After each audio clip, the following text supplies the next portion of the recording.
Book II. Reaping. Chapter I. Effects in the Bank. A sunny midsummer day. There was such a thing sometimes, even in Coketown.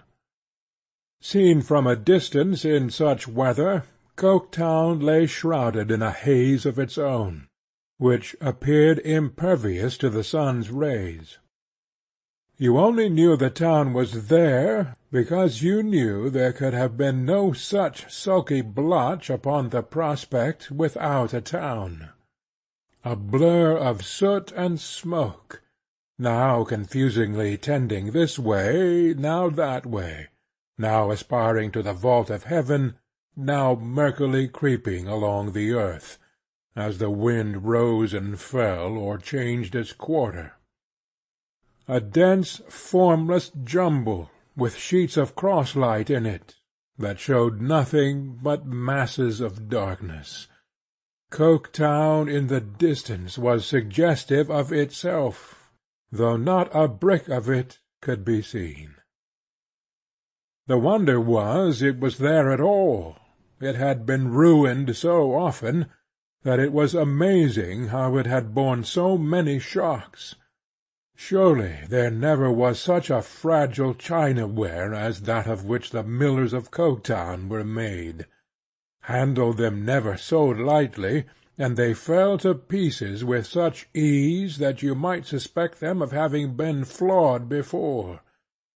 They were ruined when they were required to send labouring children to school. They were ruined when inspectors were appointed to look into their works. They were ruined when such inspectors considered it doubtful whether they were quite justified in chopping people up with their machinery. They were utterly undone when it was hinted that perhaps they need not always make quite so much smoke. Besides Mr. Bounderby's gold spoon, which was generally received in Coketown, another prevalent fiction was very popular there. It took the form of a threat. Whenever a Coketowner felt he was ill-used, that is to say, whenever he was not left entirely alone, and it was proposed to hold him accountable for the consequences of any of his acts, he was sure to come out with the awful menace that he would "sooner pitch his property into the Atlantic." This had terrified the Home Secretary within an inch of his life on several occasions. However, the Coketowners were so patriotic after all, that they never had pitched their property into the Atlantic yet, but, on the contrary, had been kind enough to take mighty good care of it. So there it was, in the haze yonder, and it increased and multiplied. The streets were hot and dusty on the summer day, and the sun was so bright that it even shone through the heavy vapour drooping over Coketown, and could not be looked at steadily. Stokers emerged from low underground doorways in the factory yards, and sat on steps and posts and palings, wiping their swarthy visages, and contemplating coals. The whole town seemed to be frying in oil. There was a stifling smell of hot oil everywhere. The steam engines shone with it. The dresses of the hands were soiled with it. The mills throughout their many stories oozed and trickled it. The atmosphere of those fairy palaces was like the breath of the simoom, and their inhabitants, wasting with heat, toiled languidly in the desert. But no temperature made the melancholy mad elephants more mad or more sane. Their wearisome heads went up and down at the same rate, in hot weather and cold, wet weather and dry, fair weather and foul. The measured motion of their shadows on the walls was the substitute Coketown had to show for the shadows of rustling woods, while for the summer hum of insects it could offer all year round, from the dawn of Monday to the night of Saturday, the whir of shafts and wheels. Drowsily they whirred all through this sunny day, making the passenger more sleepy and more hot as he passed the humming walls of the mills. Sun-blinds and sprinklings of water a little cooled the main streets and the shops, but the mills and the courts and alleys baked at a fierce heat.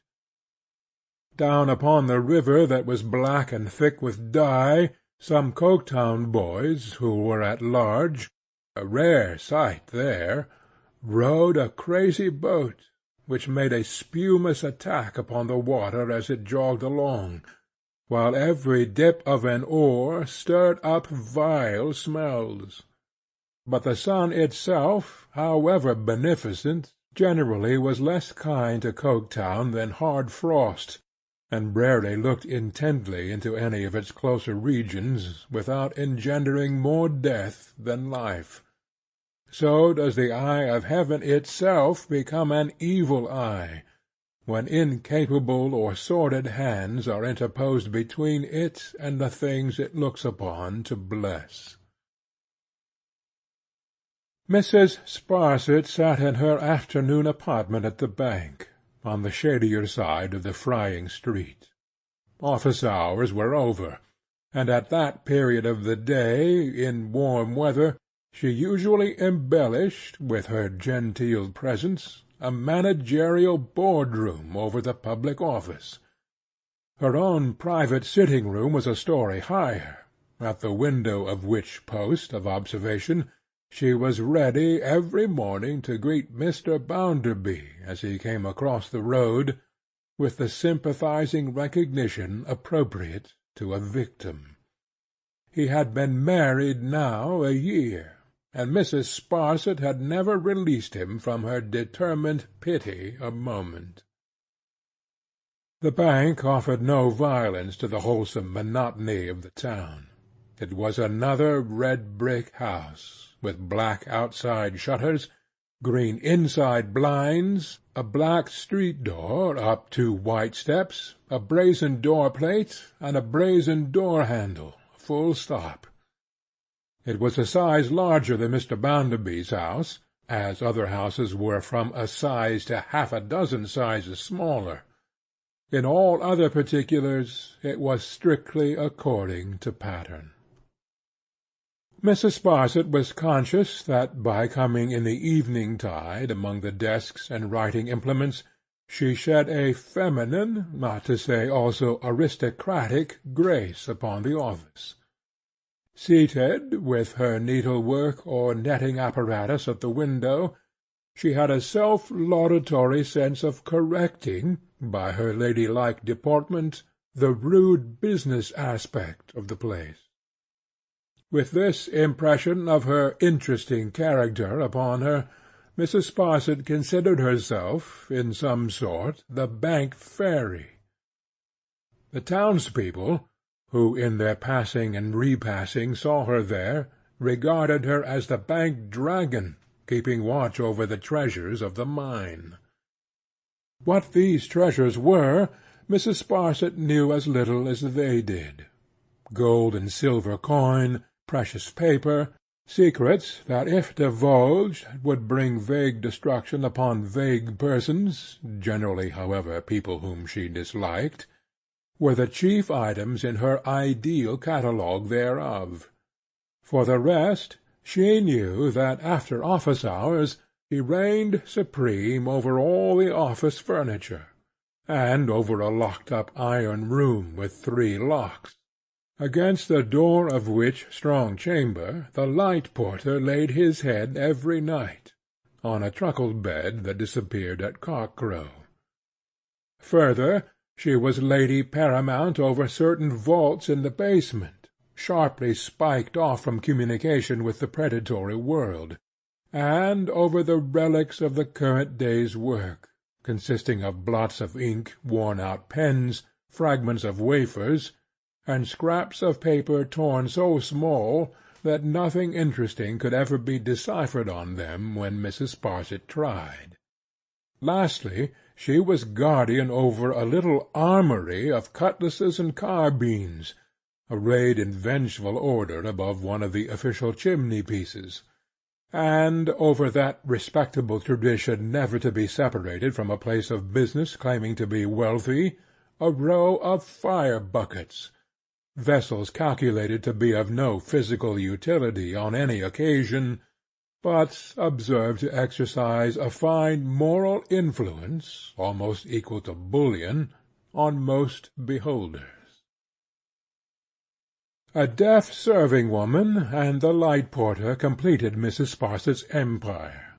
The deaf serving-woman was rumoured to be wealthy, and a saying had for years gone about among the lower orders of Coketown that she would be murdered some night when the bank was shut for the sake of her money.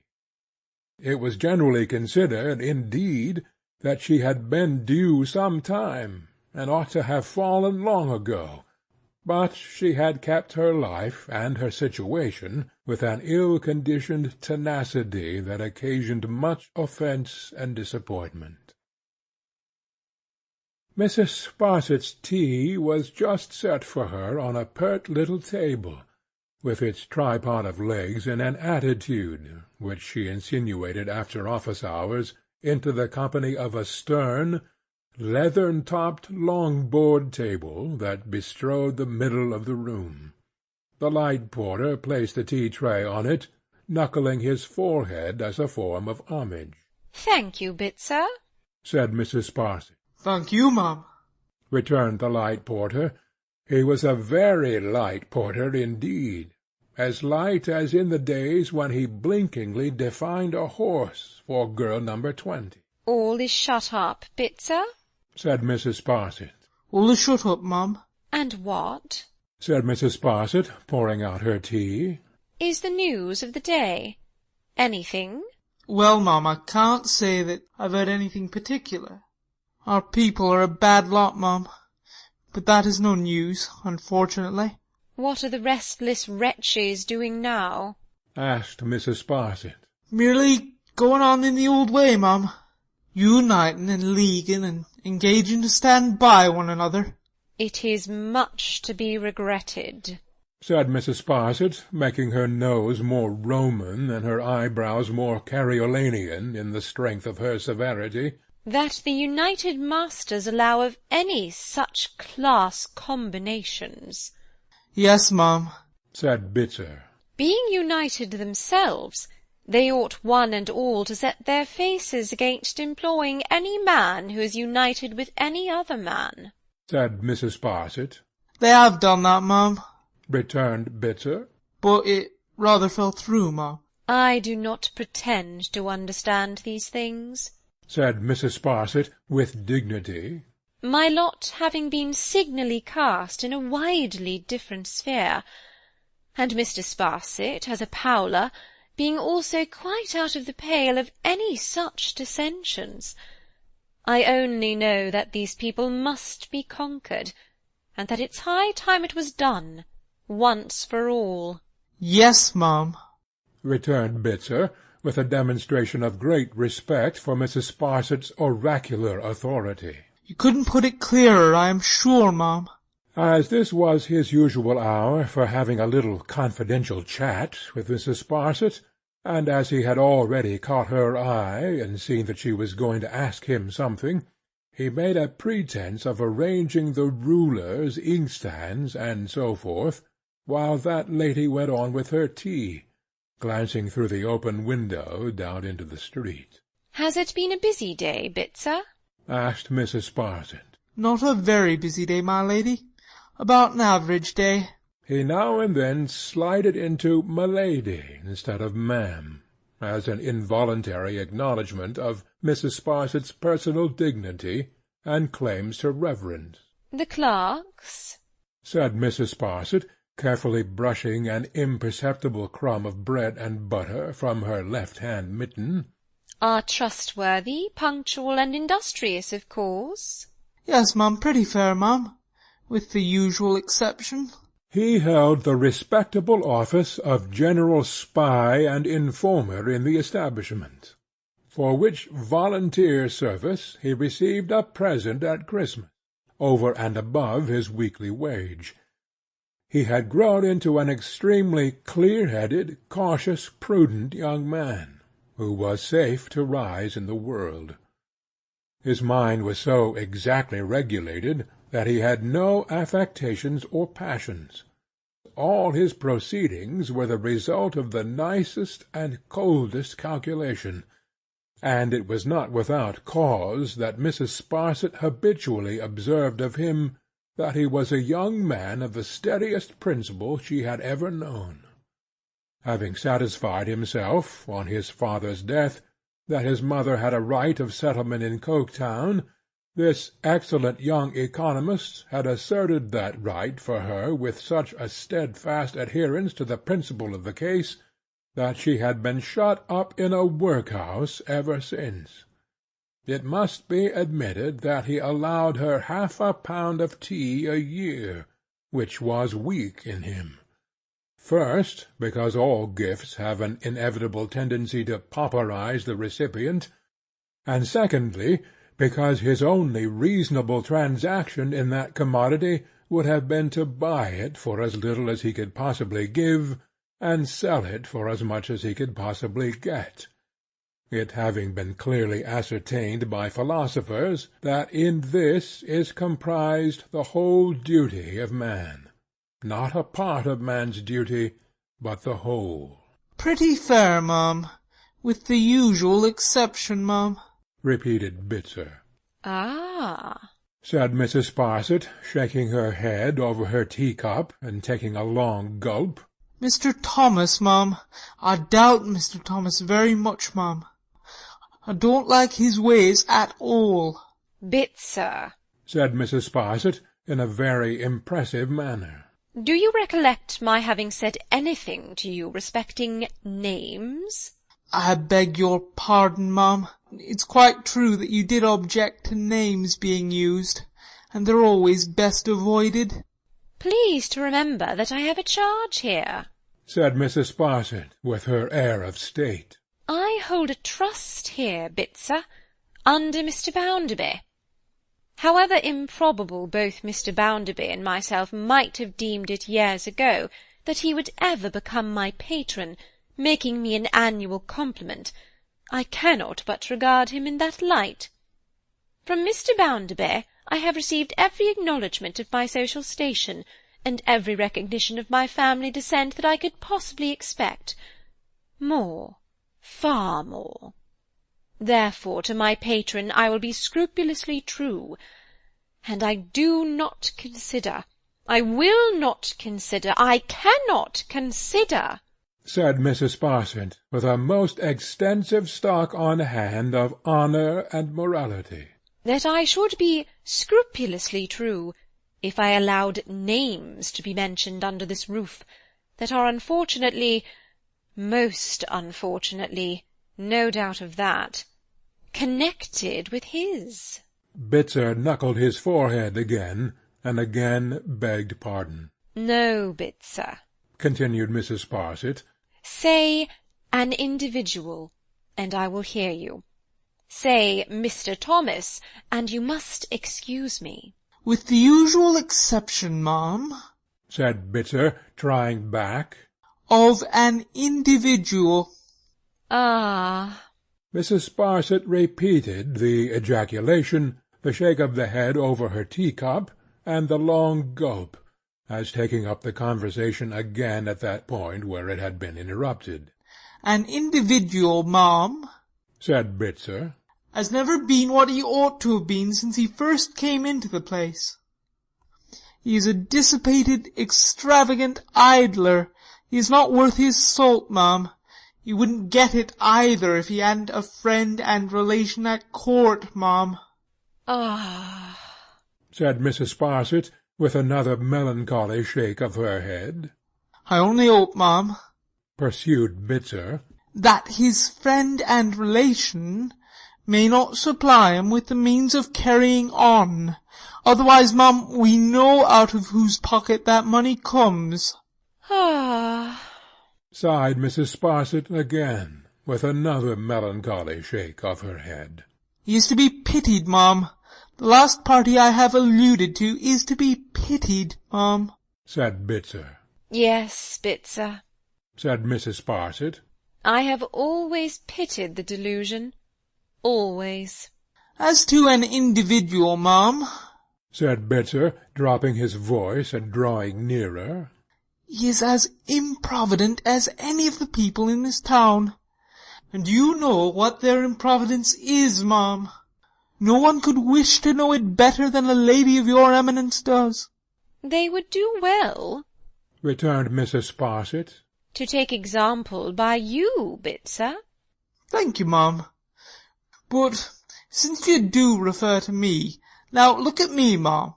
I have put by a little, ma'am, already. That gratuity which I receive at Christmas, ma'am, I never touch it. I don't even go to the length of my wages, though they're not I, ma'am. Why can't they do as I have done, ma'am? What one person can do, another can do. This again was among the fictions of Coketown.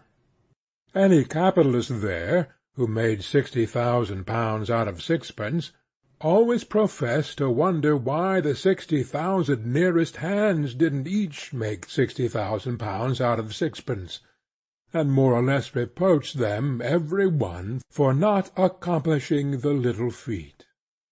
What I did you can do. Why don't you go and do it? As to their wanting recreations, ma'am, said Bitzer, it's stuff and nonsense. I don't want recreations. I never did, and I never shall. I don't like 'em.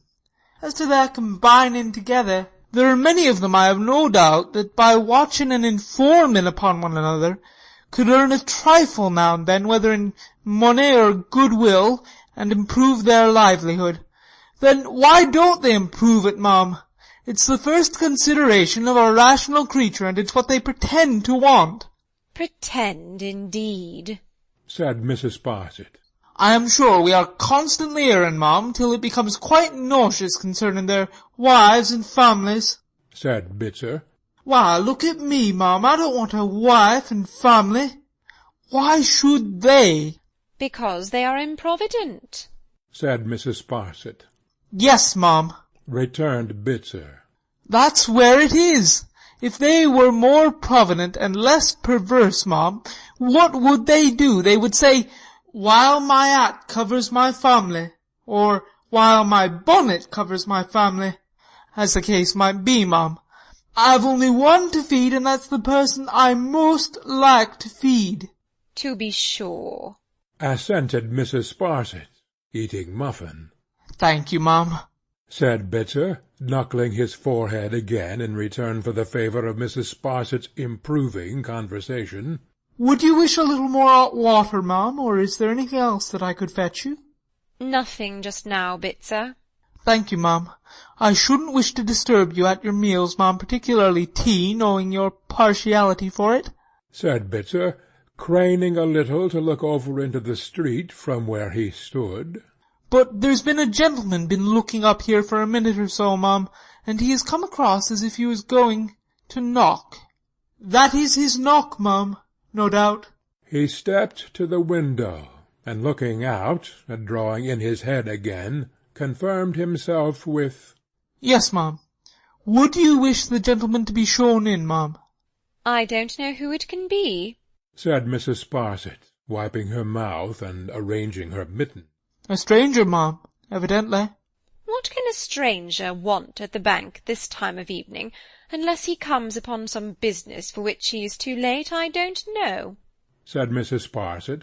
But I hold a charge in this establishment from Mr. Bounderby, and I will never shrink from it. If to see him is any part of the duty I have accepted, I will see him. Use your own discretion, Bitzer.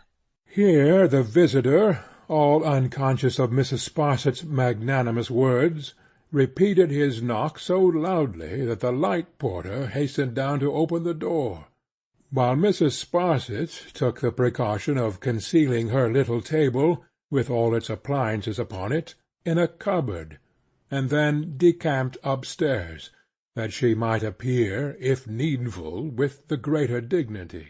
"If you please, ma'am, the gentleman would wish to see you," said Bitzer, with his light eye at Mrs. Sparsit's keyhole. So Mrs. Sparsit, who had improved the interval by touching up her cap, took her classical features downstairs again, and entered the board-room in the manner of a Roman matron going outside the city walls to treat with an invading general. The visitor, having strolled to the window, and being then engaged in looking carelessly out, was as unmoved by this impressive entry as man could possibly be. He stood whistling to himself with all imaginable coolness, with his hat still on, and a certain air of exhaustion upon him, in part arising from excessive summer, and in part from excessive gentility. For it was to be seen with half an eye that he was a thorough gentleman, made to the model of the time, weary of everything, and putting no more faith in anything than Lucifer. "I believe, sir," quoth Mrs. Sparsit, "you wished to see me." "I beg your pardon," he said, turning and removing his hat. "Pray excuse me." "Humph!" thought Mrs. Sparsit, as she made a stately bend. 35, good-looking, good figure, good teeth, good voice, good breeding, well-dressed, dark hair, bold eyes. All which Mrs. Sparsit observed in her womanly way, like the Sultan who put his head in the pail of water, merely in dipping down and coming up again. "Please to be seated, sir," said Mrs. Sparsit. "Thank you. Allow me." He placed a chair for her, but remained himself carelessly lounging against the table. "I left my servant at the railway looking after the luggage. Very heavy train, and vast quantity of it in the van, and strolled on, looking about me. Exceedingly odd place. Will you allow me to ask if it's always as black as this?" "In general, much blacker," returned Mrs. Sparsit, in her uncompromising way. "Is it possible? Excuse me, you are not a native, I think?" "No, sir," returned Mrs. Sparsit. "it was once my good or ill fortune, as it may be, before I became a widow, to move in a very different sphere. My husband was a Powler." "Beg your pardon, really?" said the stranger. "Was Mrs. Sparsit repeated. "A Powler." Powler family," said the stranger, after reflecting a few moments. Mrs. Sparsit signified assent. The stranger seemed a little more fatigued than before. "You must be very much bored here?" was the inference he drew from the communication. "I am the servant of circumstances, sir," said Mrs. Sparsit. "and I have long adapted myself to the governing power of my life." "Very philosophical," returned the stranger. "and very exemplary and laudable, and—" It seemed to be scarcely worth his while to finish the sentence, so he played with his watch-chain wearily. "May I be permitted to ask, sir," said Mrs. Sparsit, "to what I am indebted for the favour of—" "Assuredly," said the stranger. "Much obliged to you for reminding me. I am the bearer of a letter of introduction to Mr. Bounderby the banker.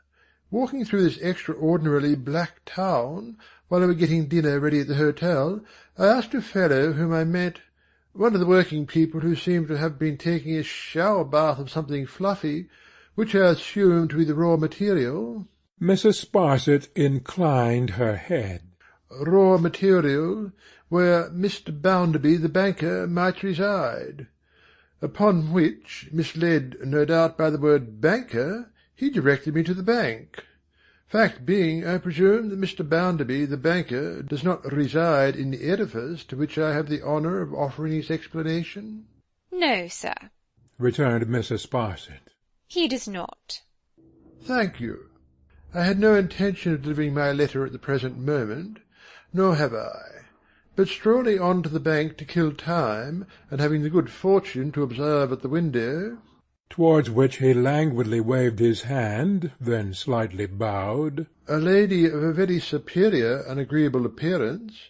I considered that I could not do better than take the liberty of asking that lady where Mr. Bounderby the banker does live, which I accordingly venture, with all suitable apologies, to do." The inattention and indolence of his manner were sufficiently relieved, to Mrs. Sparsit's thinking, by a certain gallantry at ease, which offered her homage too. Here he was, for instance, at this moment, all but sitting on the table, and yet lazily bending over her, as if he acknowledged an attraction in her that made her charming, in her way. "Banks, I know, are always suspicious, and officially must be," said the stranger, whose lightness and smoothness of speech were pleasant likewise, suggesting matter far more sensible and humorous than it ever contained, which was perhaps a shrewd device of the founder of his numerous sect, whosoever may have been that great man. "Therefore I may observe that my letter, here it is from the member for this place, Gradgrind, whom I have had the pleasure of knowing in London." Mrs. Sparsit recognized the hand, intimated that such confirmation was quite unnecessary, and gave Mr. Bounderby's address, with all needful clues and directions in aid. "Thousand thanks," said the stranger. "Of course you know the banker well?" Yes, sir, rejoined Mrs. Sparsit. in my dependent relation towards him, I have known him 10 years. "Quite an eternity. I think he married Gradgrind's daughter?" Yes, said Mrs. Sparsit, suddenly compressing her mouth. he had that honour. "The lady is quite a philosopher, I am told." Indeed, sir? said Mrs. Sparsit. Is she? "Excuse my impertinent curiosity," pursued the stranger, fluttering over Mrs. Sparsit's eyebrows with a propitiatory air, "but you know the family, and know the world. I am about to know the family, and may have much to do with them. Is the lady so very alarming? Her father gives her such a portentously hard-headed reputation that I have a burning desire to know. Is she absolutely unapproachable? Repellently and stunningly clever? I see by your meaning smile you think not. You will pour balm into my anxious soul. As to age now, 40? 35? Mrs. Sparsit laughed outright. A chit! said she. Not 20 when she was married. "I give you my honour, Mrs. Powler," returned the stranger, detaching himself from the table, "that I never was so astonished in my life." It really did seem to impress him, to the utmost extent of his capacity of being impressed. He looked at his informant for full 1/4 of a minute, and appeared to have the surprise in his mind all the time. "I assure you, Mrs. Powler," he then said, much exhausted, "that the father's manner prepared me for a grim and stony maturity. I am obliged to you, of all things, for correcting so absurd a mistake. Pray excuse my intrusion. Many thanks. Good day." He bowed himself out, and Mrs. Sparsit, hiding in the window-curtain, saw him languishing down the street on the shady side of the way, observed of all the town. What do you think of the gentleman, Bitzer? she asked the light porter, when he came to take away. Spends a deal of money on his dress, ma'am. It must be admitted, said Mrs. Sparsit. that it's very tasteful. Yes, ma'am, returned Bitzer. if that's worth the money. Besides which, ma'am, resumed Bitzer, while he was polishing the table, it looks to me as if he gamed. It's immoral to game, said Mrs. Sparsit. It's ridiculous, ma'am, said Bitzer. because the chances are against the players. Whether it was the heat that prevented Mrs. Sparsit from working, or whether it was that her hand was out, she did no work that night. She sat at the window, when the sun began to sink behind the smoke. She sat there when the smoke was burning red, when the colour faded from it, when darkness seemed to rise slowly out of the ground, and creep upward, up to the housetops, up to the church steeple, up to the summits of the factory chimneys, up to the sky. Without a candle in the room, Mrs. Sparsit sat at the window with her hands before her, not thinking much of the sounds of evening, the whooping of boys, the barking of dogs, the rumbling of wheels, the steps and voices of passengers, the shrill street cries, the clogs upon the pavement when it was their hour for going by, the shutting up of shop-shutters. Not until the light porter announced that her nocturnal sweetbread was ready did Mrs. Sparsit arouse herself from her reverie, and convey her dense black eyebrows, by that time creased with meditation, as if they needed ironing out, upstairs. "Oh, you fool!" said Mrs. Sparsit, when she was alone at her supper. Whom she meant she did not say, but she could scarcely have meant the sweetbread. Chapter 1